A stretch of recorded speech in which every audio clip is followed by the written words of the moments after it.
The days of the small town anxiously awaiting the arrival of the train, an old locomotive bringing loved ones, visitors, and heroes home are long gone.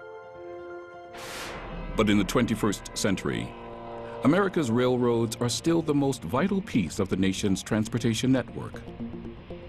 A network carrying over 42% of America's freight, delivering the 1.5 trillion ton miles of goods more efficiently than any other railroad system in the world. Indeed, delivering more goods than the rest of the world combined. It is an efficiency that provides the United States with a huge competitive advantage in the global economy. Freight trains have gotten larger, locomotives more powerful. No longer carrying just commodities, they have become containerized.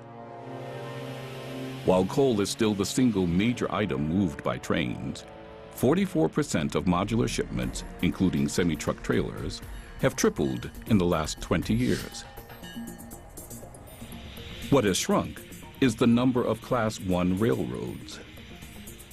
Major interstate rail lines have declined from over 130 in the 1930s to a mere 7 today. The Burlington Northern, the Canadian National, Canadian Pacific, Consolidated Rail Corporation, CSX Corporation, the Kansas City Southern, Norfolk Southern, and the Union Pacific.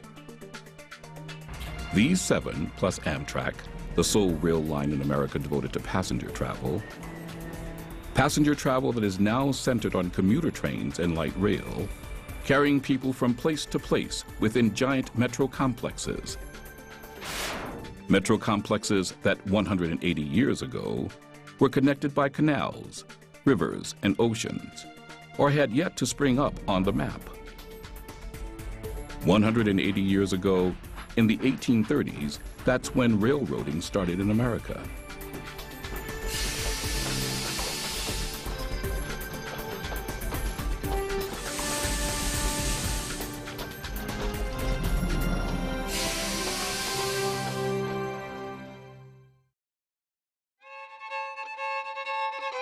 In 1827, it was a lofty goal: build a railroad between Baltimore, Maryland, and the new state of Ohio.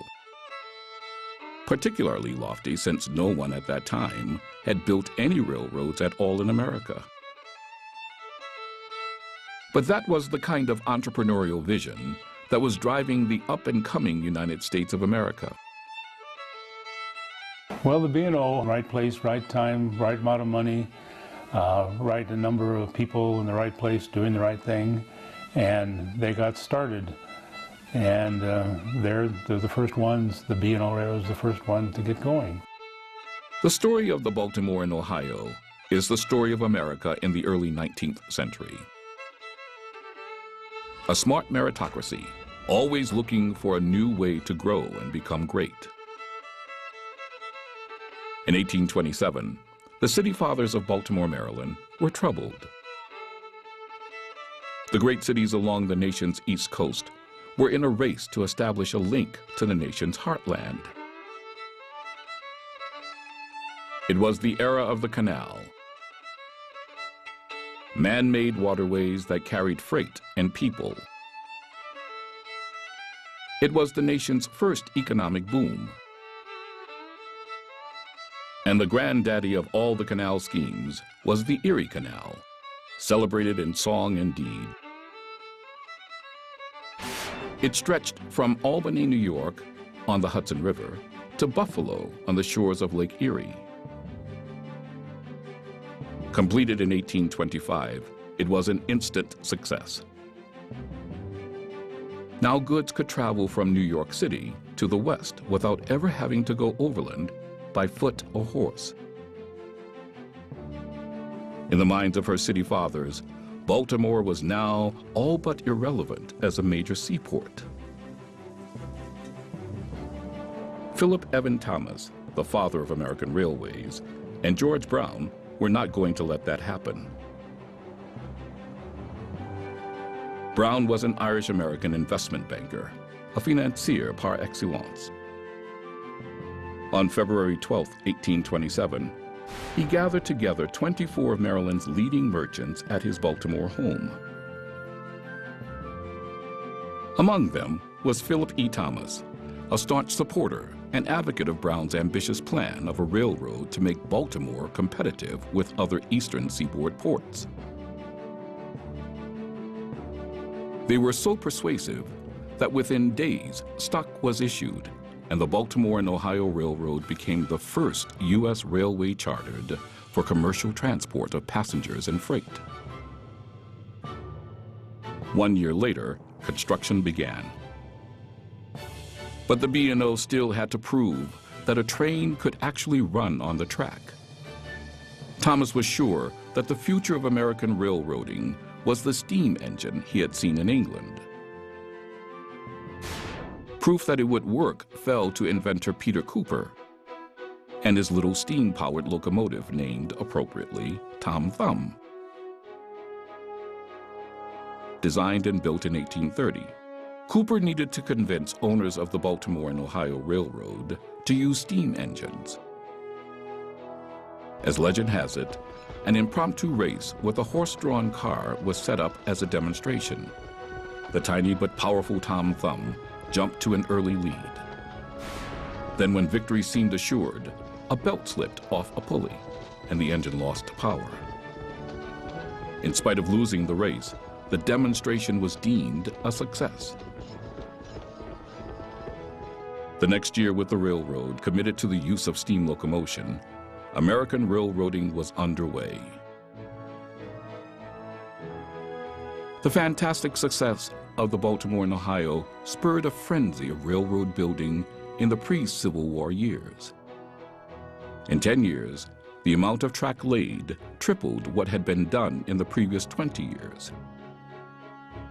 And yes, Baltimore and the Ohio River were connected by rail in 1852, when the original B&O line was completed to Wheeling, West Virginia. And by 1860, it reached the Queen of the West, Cincinnati, Ohio. And for a time, Baltimore was the second largest city in the nation. A city that welcomed the billowing smoke of the steam engine.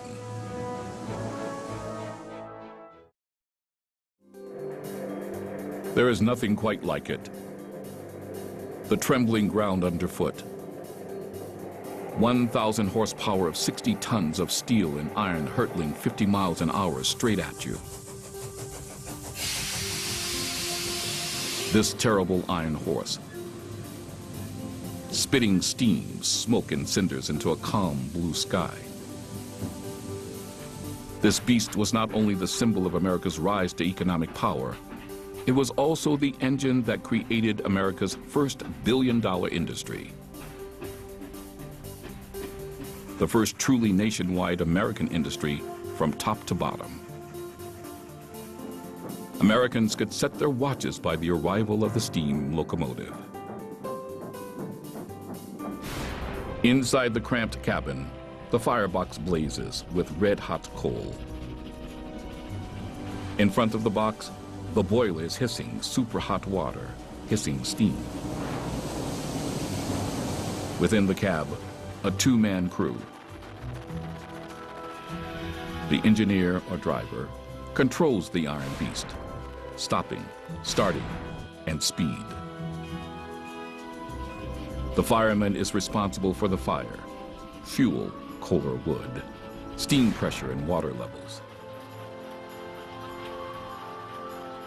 Water levels are maintained by a series of water supply towers along the tracks. All this power contained and mounted on the chassis and running gear of the locomotive. Steam locomotives, such as this big behemoth from the Chicago, Burlington, and Quincy Railroad, are generally categorized by their wheel arrangement. For example, this locomotive is called a 484. Another word for the 484 is a northern type. Those numbers, 4, 8, and 4, The first number refers to the number of little wheels guiding the locomotive into a curve. Consequently, with a four-wheel such as this and this wheel down here, that's one truck, one wheel set, and two wheels on this side plus two more on the other makes the four wheels, guides this big monster weighing 317 tons into a curve very smoothly so that we don't have any of those lateral jolts transmitted back through the length of the train. Moving back, the second number in that 484 is the number of driving wheels. Here is the second driving wheel, and you'll notice how tall it is. It's over 6 feet in diameter. So with this being 72 inches times 1.15, this locomotive could easily travel 90 to 100 miles an hour. The third number are the number of wheels supporting the firebox. This silvery colored box is the firebox where the fire actually is built inside. And there are four wheels supporting the firebox on the back end. So this locomotive is a 484. The largest steam locomotive ever built was the Union Pacific's Big Boy. Twice the size of this engine and weighing in at over 600 tons.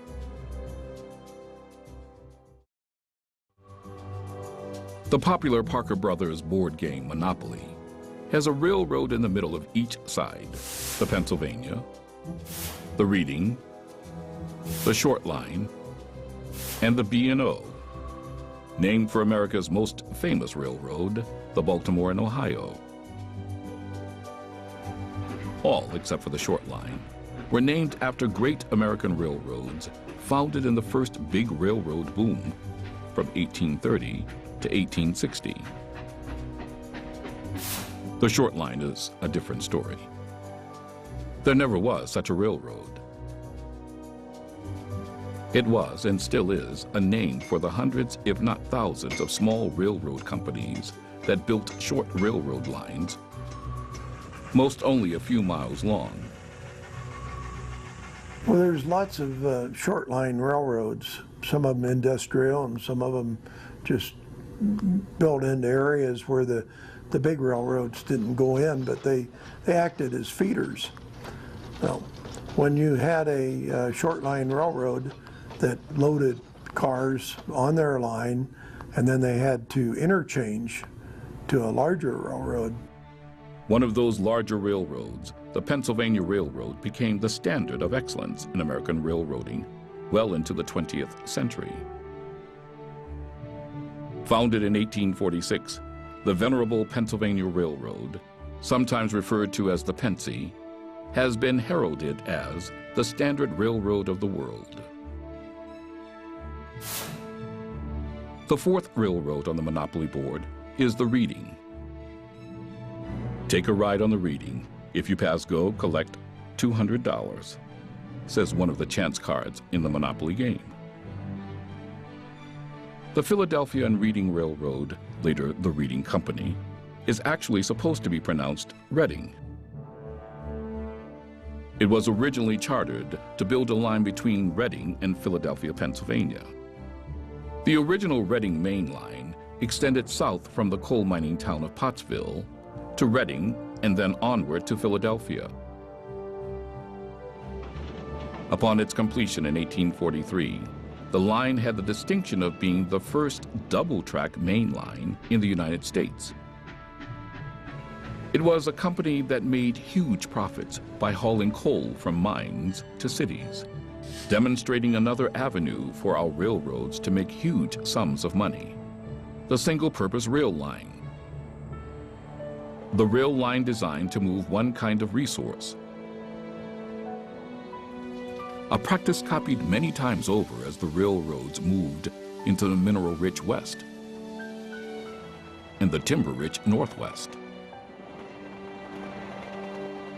Not on the Monopoly board, the Erie Railroad was chartered in April 1832 to run from the banks of the Hudson River to the shores of Lake Erie, with the restriction that it could not enter any other state or connect with railroads from other states.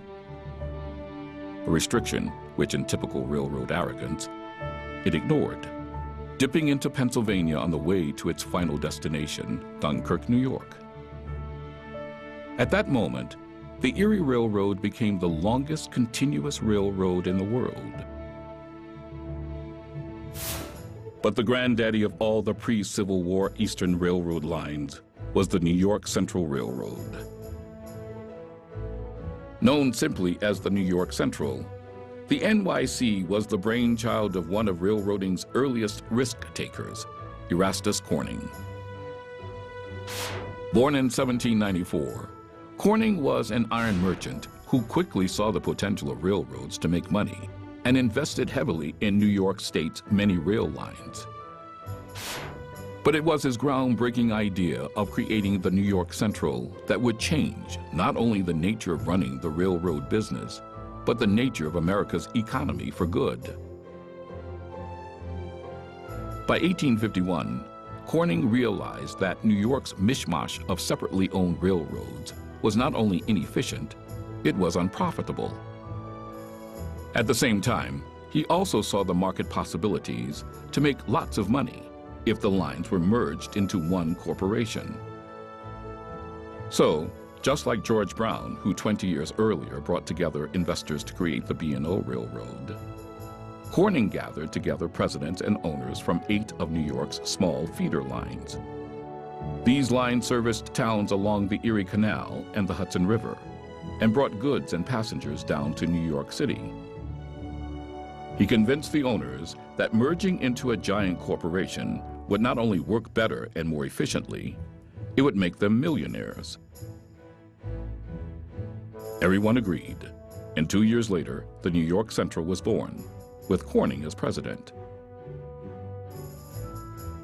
Almost overnight, Corning had created an economic powerhouse, the likes of which the nation had never seen before. The likes of which only the new and innovative railroad industry could create. The merger was a stunning feat with consequences that would ripple through the American economy for the next 150 years, because Corning did more than just form a corporation. He set a new standard for industrial growth. Made famous by Johnny Cash's song, Rock Island Line, Illinois' Rock Island and LaSalle Railroad Company was incorporated in 1847. The first train reached Rock Island in 1854, becoming the first railroad to connect Chicago with the Mississippi River. By 1860, the North and Midwest had constructed railroad networks that linked every major city. In the heavily settled Corn Belt, from Ohio to Iowa, over 80% of farms were within 5 miles of a railway. However, in the South, the story of railroads was radically different. Though the South had been an early leader in railway building, the region had concentrated on short lines, linking cotton regions to ocean and river ports. There was no network of rail lines connecting one part of the South with another. This lack of a network would become a major handicap during the American Civil War. With the Civil War over, 4 changes were about to propel railroading into becoming America's dominant industry in the second half of the 19th century. Transcontinental rail lines, Pullman cars, the rise of train depots as a major social institution, and air brakes. The biggest thing on the railroads, technological-wise, was the air brake, devised by George Westinghouse. And before that time, trains had to be small because the brakemen had to go up on roofs and tighten down the brake handles, which would in turn tighten down the brakes on the car. And this was a very tedious process, a very dangerous process, especially in wintertime where the brakemen would literally fall off the cars. And so Westinghouse was able to make an air brake system that would allow the engineer to do all the braking. George Westinghouse in the late 1800s, maybe on into the early 1900s, invented what was called the George Westinghouse air brake system, where the compressed air generated by the steam locomotive is transmitted down the entire length of the train by these so-called glad hands, things that couple together and allow the compressed air to pass from locomotive to car after car after car, all the way down the length of the train. The George Westinghouse air brake system works by applying air ahead of time, storing it in a reservoir, so the compressed air is actually used to hold the brakes off. And if you ever actually lose the air, the brakes automatically apply. Today, train depots are a mere ghost of what they were in the 19th and early 20th century, the center of American life. Well, the depot is a public place, and it's originally built as a sort of temporary stopping point, storage point, warehouse. But the people in the community won't allow that to stay a low-grade service building. People dress up to go to the train station to see the train come in. It's an event. It's a center of town. The main hotel is built across the street from the station. The main restaurants are located nearby. The telegraph office is located there, which provides the news service for the newspapers. Much of the business of the community is rooted through, as all of the shopkeepers get all of their supplies and whatnot from the freight office and the depot, and the passengers buy their tickets at the ticket office and use the train station. So the depot is a focal point of activity in town. These great pieces of architecture, at least the ones still surviving, have been turned into museums, shops, and restaurants. The railroads built the depots primarily for their own benefit, but in larger cities they have union depots in which several railroads combine, and the union depots tend to be much more grand and elaborate affairs, often connected with an office building, so it becomes, in a sense, the business center of town as well. Moving soldiers around like cattle was okay during the Civil War. After all, General Sherman said, "War is hell." But during peacetime, and with the arrival of the Gilded Age, passengers wanted to travel in style. An American engineer and entrepreneur, George Pullman, had the answer: the Pullman car. George Pullman, I suspect one of the things that brought him into railroad history and railroad culture was the fact that he was the one who sort of responsible for designing and engineering the replacement to lightweight passenger cars. Those cars were too individually built. George Pullman designed a car that could be operated over any of the hundreds of railroads that would operate in the United States. And anybody who wanted to could buy a Pullman car. George Pullman, to railroad cars, passenger cars, was kind of the equivalent of Henry Ford might be to the automobile.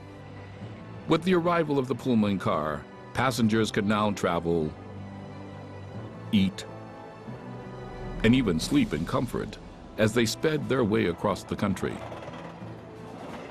A country that was about to be united by transcontinental railroads. The dream of tying the Atlantic and Pacific coasts together with a transcontinental railroad was as old as the railroads themselves. But when gold was discovered in California in 1848, the whole country got gold fever, and it became an obsession. But it wasn't until the Civil War broke out that the dream became a reality. The Union wanted railroads to bring in Western gold, and with the passage of the Homestead Act in 1862, it became a national goal to use railroads to fill in the country from the Mississippi River west to the Pacific Ocean. But who could build such a railroad? It was a long way, over 1,700 miles through rugged country controlled by hostile Indians. Who could build an engineering marvel comparable to building the pyramids. The upstart Union Pacific and the established Central Pacific were chosen, but they were going to need some help. And the federal government took an unprecedented step of not only bonding a good part of the project, but also giving the railroads the land to build the track. This foresight is a little-known part of Abraham Lincoln's genius. The Republican Party during the Civil War, Lincoln's party, was a modernizing, industrially oriented, financially oriented party that saw the future of America not so much in traditional old-fashioned agriculture, but in modern agriculture, modern industry, and modern cities that are going to be railroad-based. That meant opening up the farmlands of what is today Minnesota, the Dakotas, Iowa, Nebraska, Kansas, Oklahoma, Montana, opening up those farmlands. That can only be done with railroads. Construction began in earnest after the Civil War, with the Central Pacific and Union Pacific railroads in the race of the century to see who could build the most track. The Central Pacific went east out of Sacramento and almost immediately ran into the dangerous task of blasting a trail through the steep Sierra Nevada mountains. The work was so dangerous that whites weren't interested, so the Central Pacific had to find a different source of labor. Now on the west end, the Central Pacific from Sacramento, they started out with Caucasians, but didn't work out too well, so they found that they could bring Chinese in. They used Orientals to build that railroad. Going west from Omaha, the Union Pacific ran into blistering, cold prairie winters and Indian raids. The Indians weren't very happy. They didn't like people invading their territory. It was taking away some of their hunting grounds. The Indians caused a lot of trouble. Like one example at a place called Plum Creek in Nebraska, that's now Lexington. The Indians wrecked a train and killed a lot of people, and they had military along with them all the time to try to take care of the Indian situation, but sometimes it got out of hand. Right east of Cheyenne here, there was a surveyor that was killed, and the town of Hillsdale's named after him. But the Indian problem occurred all along, especially in Nebraska, and until they reached about central Wyoming, it let up. The accomplishment of the Central Pacific and the Union Pacific was a heroic achievement, with the Union Pacific winning the race, putting down 1,087 miles of track to the Central Pacific's 690. On May 10, 1869, the two railroads met at Promontory Summit, north of Ogden, Utah. The celebration rocked the nation. A journey that had taken 6 months by wagon train now took 1 week. It was the equivalent of the 20th century sending a man to the moon. And it kicked off a second boom in railroad building and the age of the railroad tycoons.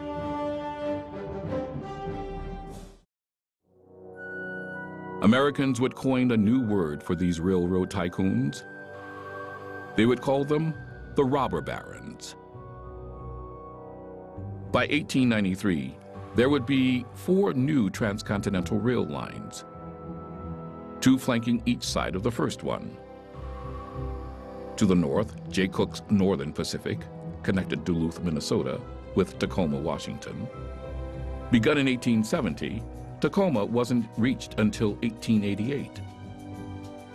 J.J. Hill's Great Northern Railway, started in 1879, spanned the northern tier of states from Minneapolis, Minnesota to Seattle, Washington, laying the last rail in 1893. To the south, the Atchison, Topeka, and Santa Fe Railway started construction in 1859 in Topeka, Kansas, and reached San Diego, California 27 years later. while Leland Stanford's Southern Pacific, connecting California with New Orleans, began laying track in 1865 and was completed in 1883. These great transcontinental railroads were built by the leading industrialists of the age, men who rode the wave of the second railroad building boom. And by taking advantage of the federal government's generous land grant and loan policies, became instant millionaires. As a result, they earned the very fitting nickname, the Robber Barons. As the 20th century dawned, the heyday of railroad's second building boom was ending. A vast network of rail lines tied the nation together. The height of railroad trackage was in the second decade of the 20th century. It was also the time when the federal government took over the railroads after America's entry into the First World War. With the end of that war and the rise of the automobile and trucks, the railroads began to decline. Less track, fewer cars and locomotives. Then came the era of the diesel engines, and railroading was never the same again. The various yards and shops all over the country started shutting down because diesels could operate much farther. They didn't have to have all this water. Coal bins weren't needed. So diesels really changed the way the railroads thought and worked. Instead of having hundreds of shopmen, you only needed a few. You didn't need big facilities.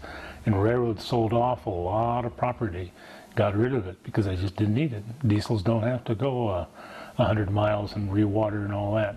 Now they can go thousands of miles and get refueled. And so diesels changed the way the railroad worked. Today, the locomotives of 150 years ago now rest in graveyards around America, remind us of an era in American history when these mighty and proud engines were the workhorses of America's Industrial Revolution, when they were the nation's symbols of achievement, of strength, and of the country's unique can-do spirit that is still strong in the 21st century.